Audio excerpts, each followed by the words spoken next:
entertained? Are you not entertained? Is this not why you are here?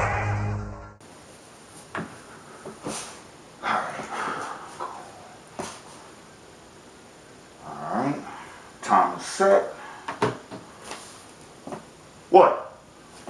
I thought I'd come dressed for the occasion.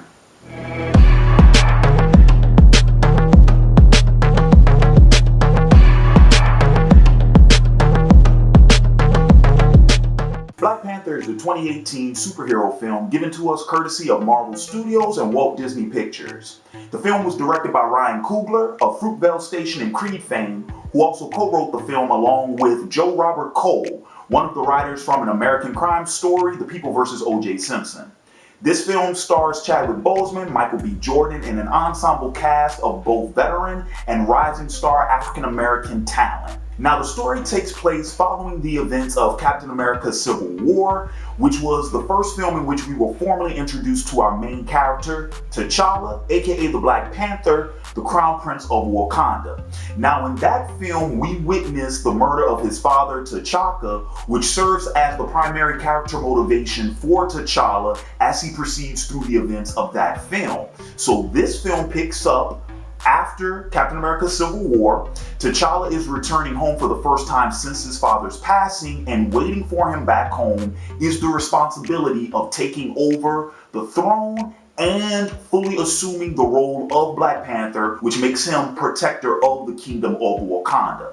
Now, in this film, we are formally introduced to the country of Wakanda, which is the most technologically advanced nation on the planet, chiefly for two reasons. Number one, vibranium, which is an alien substance that we learn in the prologue of the film. A meteor crash landed on Earth, right where Wakanda was founded, and that material, that mineral, over time has allowed that country to be able to utilize it, manipulate it to create various technology.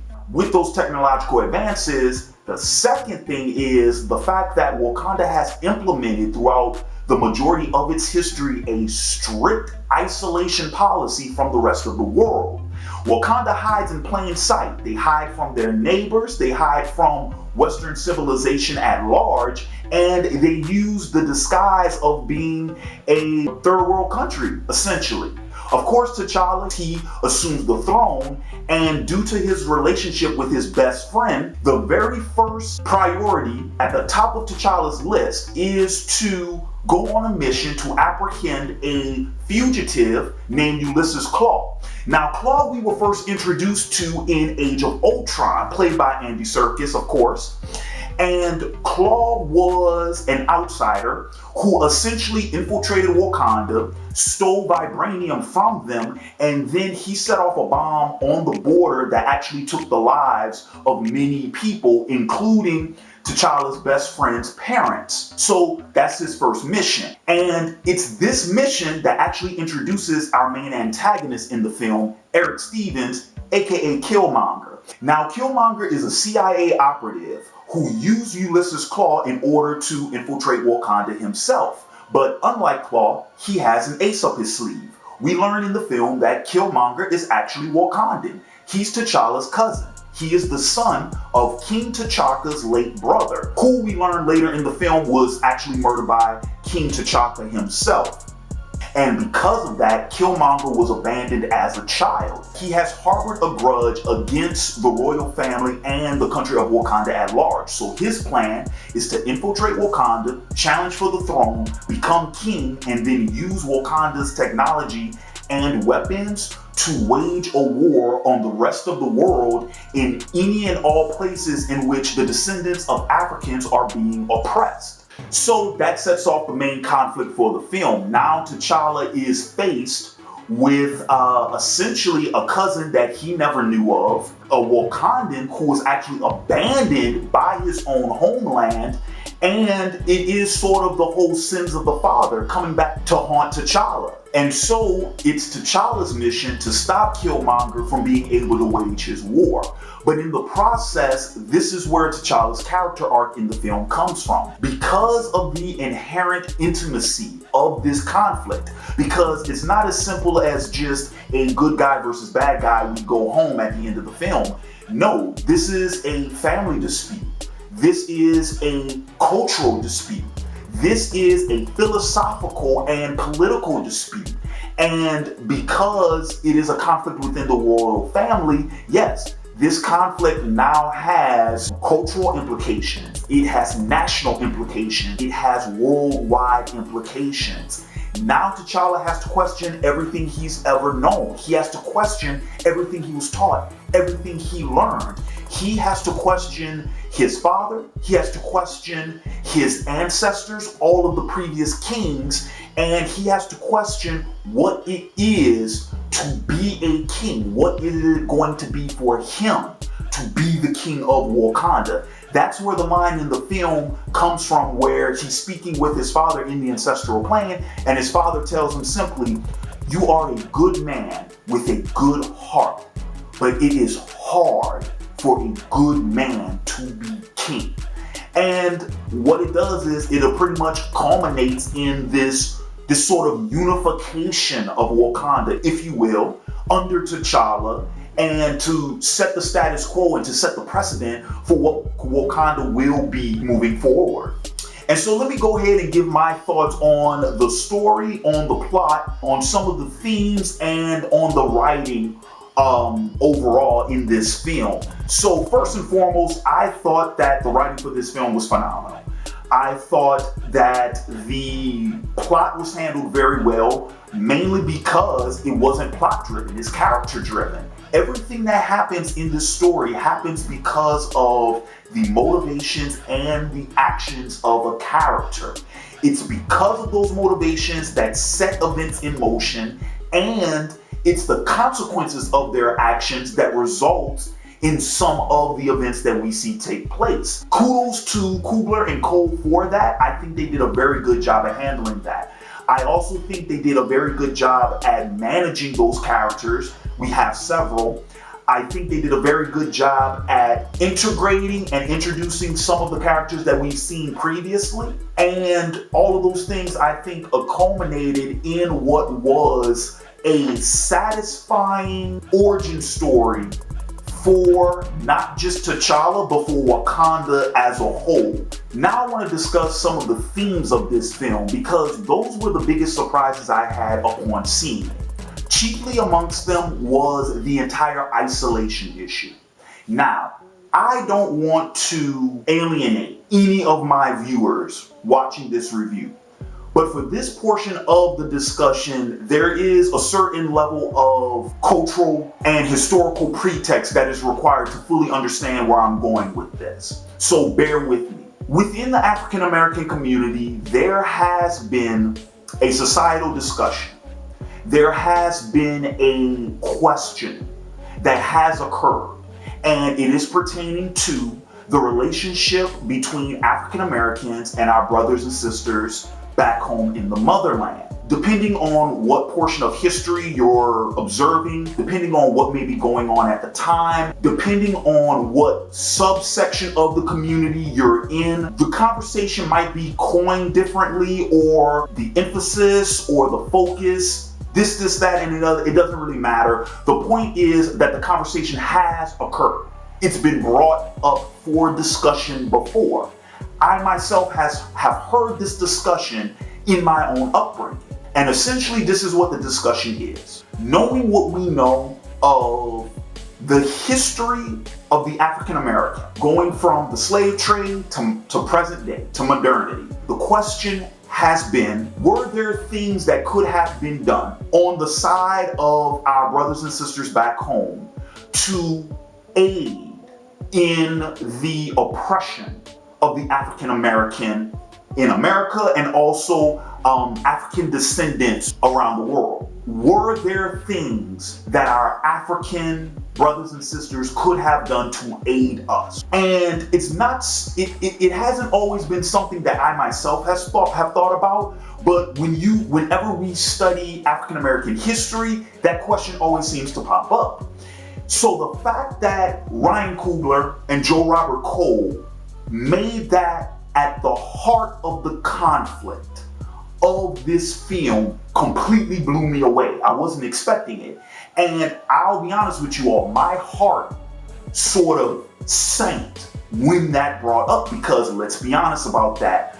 I don't think, whether or not you think that question has any validity or any legitimacy, I don't think that that means that the discussion shouldn't be had. I don't think that that's something that we can't talk about, because there is a strained relationship between us and our brethren across the sea. That exists. Whether anybody wants to admit it, whether anybody wants to talk about it, we have an strained relationship. So for them to bring that up, I mean, that completely blew me away. That's one thing that I wanted to talk about.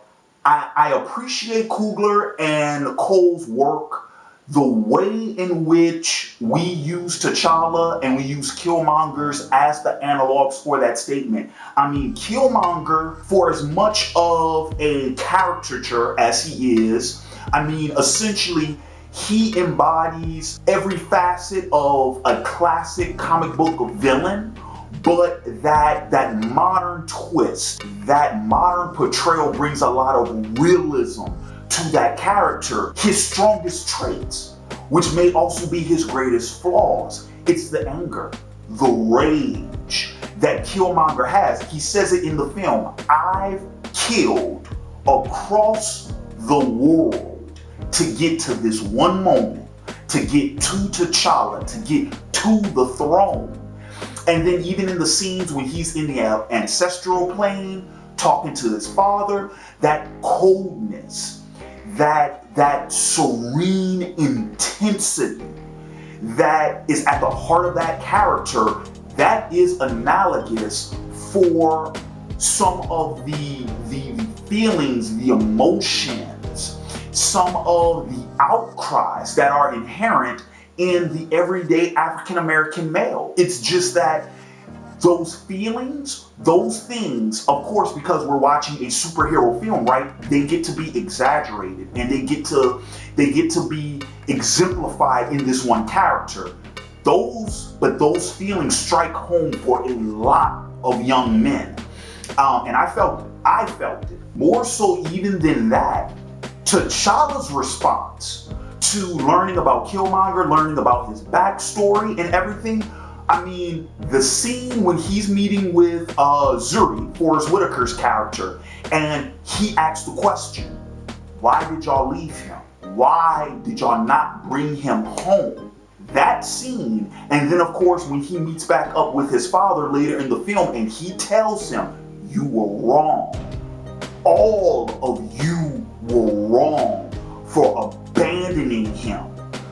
That struck home with me so hard. I felt that one right up in here, because I'm like, yeah, because that's another part of that conversation that I spoke about earlier. That's another part of that societal conversation. More so, actually, surprisingly, it's one thing to have it in terms of African Americans and their relationships with Africans, right? But even within the African American community itself, there is another layer of that discussion which refers to people who quote unquote leave the community, people who reach a certain level of success, people who reach a certain level of affluence, people who acquire a certain number of resources. And essentially what they do is either physically, either mentally, either socially, either politically, either economically, or all encompassing. They seek out their own pursuits, right? Their own pursuit of happiness, but in doing so sort of shun or unknowingly disregard their upbringing and the rest of their community in which they were raised in. Whether it's done intentionally or unintentionally, the result is still the same. So this notion of abandonment within the African American community, especially as it pertains to African American men. I don't have enough time on camera to get into the single mother epidemic, the missing father epidemic. I ain't got time to get into that. But believe me when I say that is a real thing in the African American community. These conversations have happened, these discussions have taken place, these questions have been posed. To some degree, they're still being posed. This movie tackles those. They don't shy away from it. Coogler says, no, we're going to address this. We're going to address this and we're going to bring it to light. We're going to put it up on the big screen. And for this film to have earned as much money as it has, to earn as much acclaim as it has, an Academy Award nomination for Best Picture, I think that has been a tremendous and significant endeavor and accomplishment on the part of the filmmakers, on the part of the cast, and whether or not you want to go ahead and call it a social justice endeavor, you can call it a political endeavor, you can call it pandering, you can go ahead and place all of these intentions and motivations on behalf of Marvel Studios and the Walt Disney Corporation in releasing this film with said material. But all of those things I think are a distraction. It's a distraction from the importance of addressing these issues, not ignoring them, opening them up for discussion. And I've said this in the past, and I'll double down on this again, because I think that in a lot of times when we're having these societal discussions and when we're having this discourse, too often, especially in today's political and social economic climate, too often we are polarized, we are indifferent towards each other, we are apathetic, okay? We lack compassion. As Charlie Chaplin famously said, we think too much and feel too little. In this type of climate that we have today, too often we are quick to emotion.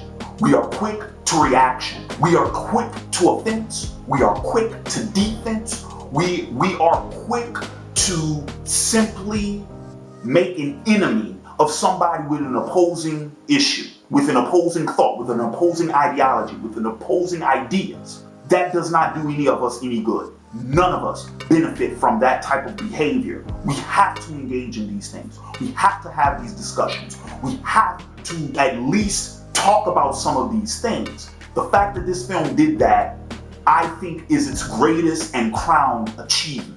Another theme I'll talk about briefly, just because this will be the topic of an upcoming discussion of the week video, is the theme of identity. With T'Challa, with his character arc, with his journey, because essentially, as I mentioned before, the question T'Challa faces throughout the course of the film is, what kind of king will you be? Because of the responsibility that he has, because of the role that he now finds himself in, because of the rite of passage that he now must go through. This is a serious question for him.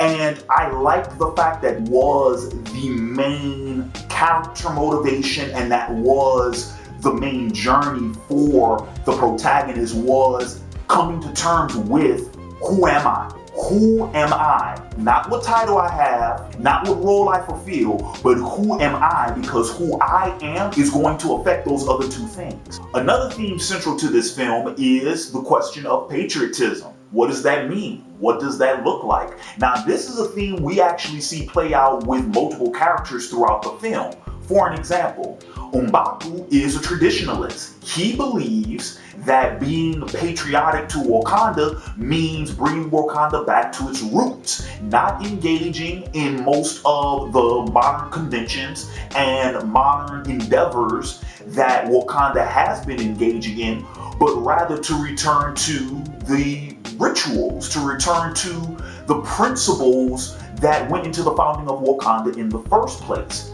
Now, on the opposite side of that, take a character like Nakia. Nakia is a spy, and much of her time is spent actually outside of Wakanda. Whether it's gathering information, whether it's providing aid, she spends a lot of time with Wakanda's neighbors. She sees both sides of what Wakanda is, that being her homeland, but also the role Wakanda can play in regards to the outside world. So she's actually more for doing away with the isolation and doing more outreach, being more involved with the outside world. A couple that we actually get to see this theme play out with is Okoye and Wakabi.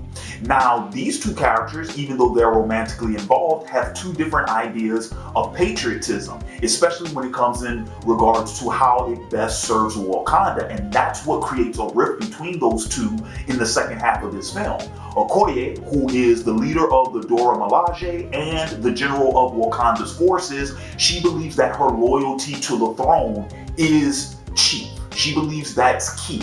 And so even when Killmonger assumes the throne, she won't abandon her post. She won't leave her position because that's where she feels that is most needed, and that's where her patriotism lies. Now, you would think that this would actually put her on the same side with Wakabi, because Wakabi is the one who actually supports Killmonger. Because Killmonger, of course, avenges Wakabi's parents by taking out Claw, and they share a similar ideology in regards to what they believe Wakanda's role should be moving forward, because Wakabi is all about Wakanda taking over. He says in the film, very soon it will be the conquerors versus the conquered, and I'd much rather be the former. Now, even though this couple, both of them do serve under Killmonger, amongst the two of them though, in terms of what is best for Wakanda, those are two different ideas. So right now I'll go ahead and I'll chime in on some of the performances. By and large, I would probably agree with most people when I say the standout performance in this film is definitely Michael B. Jordan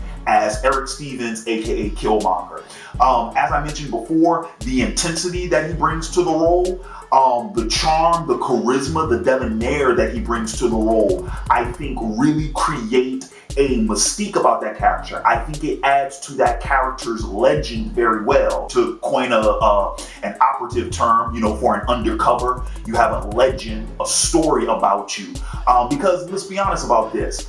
In the same way that the idea and the question of self-identity, right? How that is at the heart of T'Challa's character arc, that also plays a role for Killmonger as well. We spend half of the movie before we actually learn what his real name is, and even then we don't learn his Wakandan name until right before the fight with T'Challa. But yeah, what Michael B. Jordan brought to this role, I think he did a fantastic job. He was the one casting choice I was the most curious about, just because Michael B. Jordan's never played a villain before. So I was really interested in seeing how he would pull that off. He did a fantastic job. He transformed. He definitely transformed into this character, and that's what acting is all about. Now, that's not to say that some of the other performances weren't great as well, but with Chadwick Boseman, I knew what I was getting from him. The second he was cast as T'Challa, I knew what I would get from him, and he brought it. He brought it in Civil War. He brought it here as well. He is T'Challa. He is T'Challa through and through. Now, granted, this rendition of T'Challa is not as militant as comic book T'Challa and not as arrogant as comic book T'Challa, and that's fine. He can get there eventually. I like the compassion that character has. That's the one word that keeps coming to mind when I think of this T'Challa. He is very compassionate, and you can see it. You can see it on his face. You can hear it in his voice. Chadwick Boseman does a very good job at bringing that to this character. The other surprise performance that I would probably say I really enjoyed in this film is Letitia Wright as Shuri. Shuri is another one of my favorite Black Panther characters, and I dug this rendition of her. And though I would have preferred a little bit more of the snarkiness, it's the right combination, right? Because we need Shuri to be a little bit snarky, but we also need her to be very supportive. And so the fact that they didn't make Shuri an adversary for T'Challa. The fact that they didn't make her too antagonistic, I dug that. She plays little sister really well in this movie.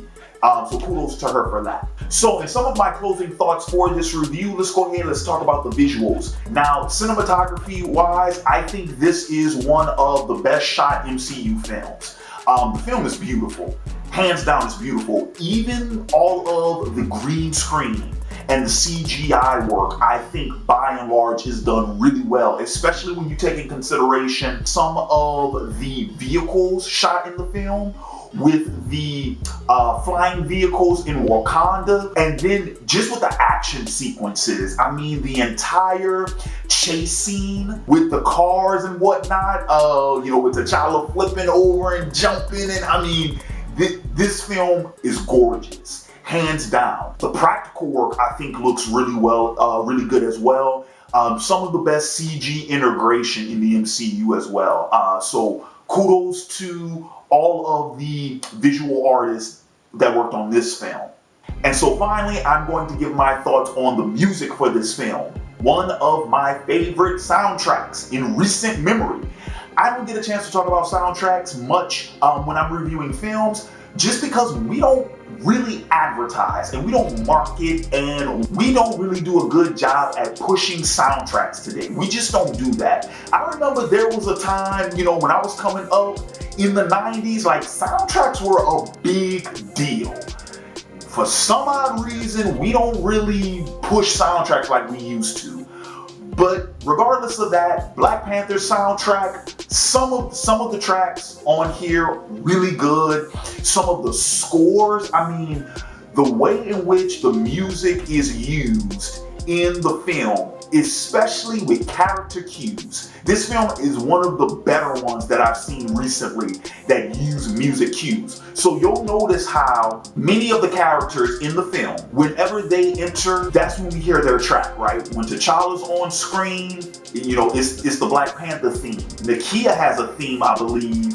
Of course, the Dora Milaje, they have a theme, but then you really see it when Shuri is on screen and when Killmonger is on screen. Why? Because Shuri's theme is sort of this integration, right? Because it's a hip hop theme, but it's not full blown. It's sort of like hip hop infused, but then by the time we get to Killmonger, man, that's full blown hip hop. Kendrick Lamar, here it is, dig it. I like the way that was integrated. I like the way that was used in the film. And then of course, with some of the songs, All of the Stars, great song. Pray For Me by The Weeknd, another really great song, probably my favorite song on the album. When the album came out, I was bumping that almost on a daily basis. Love that song. So now my final thoughts on the film. Overall, I would go as far as to say that this is easily one of the best films in the MCU. Arguably, this is the best solo film in the MCU. I think it's right up there with the first Iron Man in terms of a solo origin style superhero film. And I would go as far as to say that it's definitely one of the best superhero films ever made. For all of the reasons that I've mentioned in this review, like I said, it's the writing, it's the acting, it's the visuals, it's the music, the sound mixing, and it's the editing. But then cultural impact matters. The message, the themes, the things that are worth discussing in regards to art, the things that take a work of art and render it more significant than just a popcorn flick. Those things matter. This film matters because the things that this film talks about matter. So with that being said, I want to take this opportunity to thank you all for joining me again for this week's review. Please, in the comments below, leave your thoughts on this film. Like the video if you enjoyed the review, share it with your friends and other fans of the film, and if you have yet to do so, please feel free. Be sure to subscribe to OAW Entertainment. With that being said, this has been Larry Williams, OAW Editor-in-Chief. I'm signing off, and until next time, peace.